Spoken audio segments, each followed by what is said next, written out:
Salut Sarah. Salut. Merci d'être venue. C'est juste son prénom peut-être.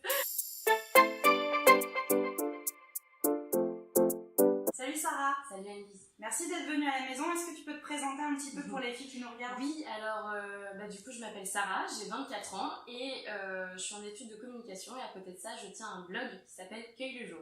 Ok, est-ce que tu peux nous parler un petit peu de ce blog? Comment il s'appelle? De quoi il traite? Qu'est-ce que tu proposes aux filles? Ouais, du coup il s'appelle Cueille le jour et dessus j'écris essentiellement des billets humeur, donc ce sont des billets sur principalement le développement personnel et à côté de ça il y a toute une partie Green Life, ça traite tout simplement de comment consommer de façon on va dire plus respectueuse de l'environnement et de l'humain au quotidien et une partie do it yourself.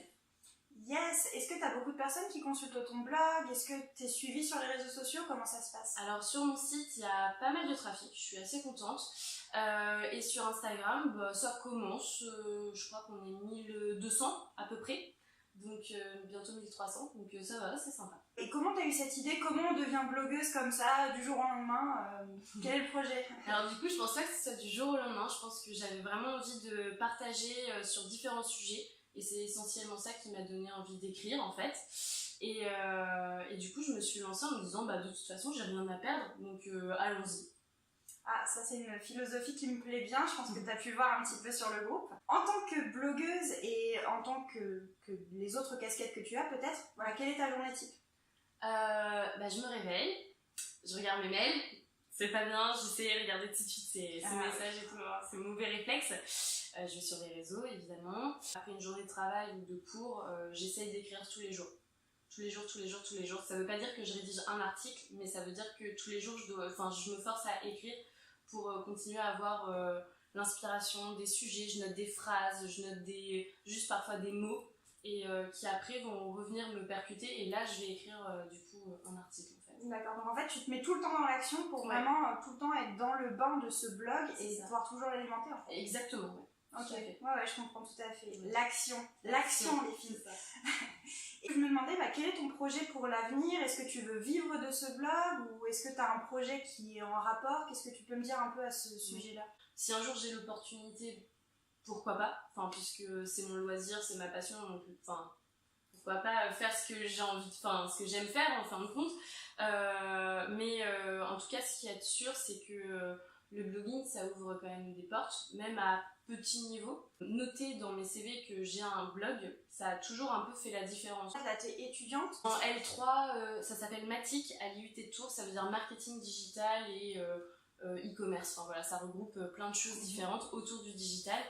Et donc je suis en alternance et en fait c'est pour travailler. Après tu peux devenir community manager, tu peux bosser en agence, tu peux faire plein de choses, tu peux devenir freelance, c'est varié quoi.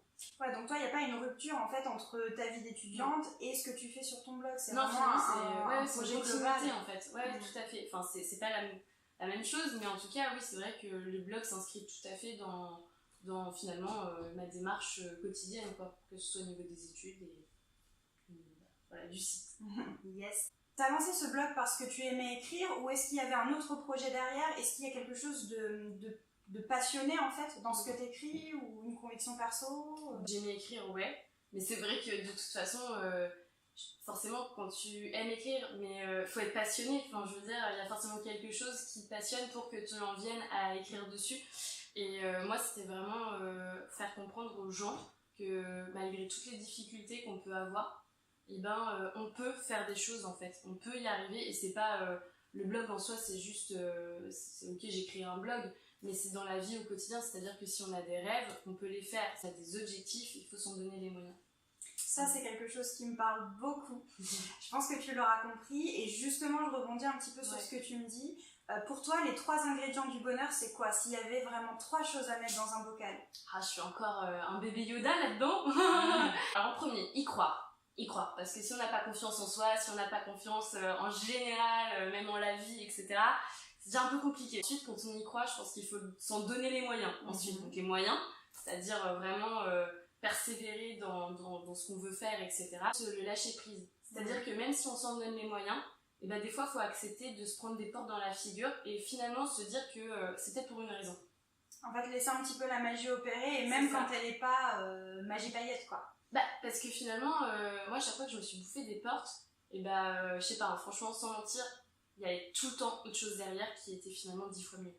Donc, pas tout le temps être dans cette hargne de je vais rien lâcher. En fait, c'est pas ça, s'en donner les moyens, c'est juste se dire ok, qu'est-ce que je vais mettre en place moi dans ma vie pour atteindre mes objectifs. Pour toi, on avance naturellement, oui, on met des actions en place sans forcément s'acharner en fait sur les choses, et quand on rencontre une difficulté, on la considère plutôt comme une épreuve qui vient nous apprendre quelque chose ou nous montrer quelque chose d'autre. En fait, ça serait peut-être même pas une épreuve, c'est genre c'est une expérience. Ouais, une expérience. C'est que des expériences, après positives, négatives, mais moi je dirais que c'est tout le temps des expériences. Et du coup, pour finir un petit peu sur une note positive, qu'est-ce que tu dirais à une fille là qui nous regarde, qui a envie de faire quelque chose de différent, que ce soit personnellement, que ce soit professionnellement, qu'est-ce que tu as envie de lui dire? Ah bah j'ai envie de lui dire de le faire, parce que je sais pas si c'est une bonne référence ou pas, mais souvent j'en parle. Ma mère, elle avait des enfants à charge, parce qu'elle n'était plus avec mon père, et elle était directrice de l'office de tourisme d'Orléans, donc un poste où elle gagnait bien sa vie, un poste à responsabilité, et elle a tout quitté pour elle être heureuse en fait, et du coup elle est devenue sophrologue. D'accord. Donc à l'opposé de ce qu'elle faisait en fait. Et elle regrette pas du tout son choix. Ça veut pas dire qu'elle en a pas chié. Ça veut pas dire qu'elle en a pas chié. Mais aujourd'hui, malgré les difficultés de toute façon de se lancer, de créer une entreprise, etc., elle regrette absolument pas. Et en fait, je trouve que c'est plutôt un bon exemple d'accomplissement. Et du coup, peu importe qu'on ait des enfants, peu importe qu'on soit jeune, qu'on soit vieux, qu'on ait X et X barrières, parce que souvent les barrières aussi elles sont dans la tête, et ben il faut le faire. Il faut le faire. Parce qu'au pire des cas, qu'est-ce qui se passe? Pas grand chose.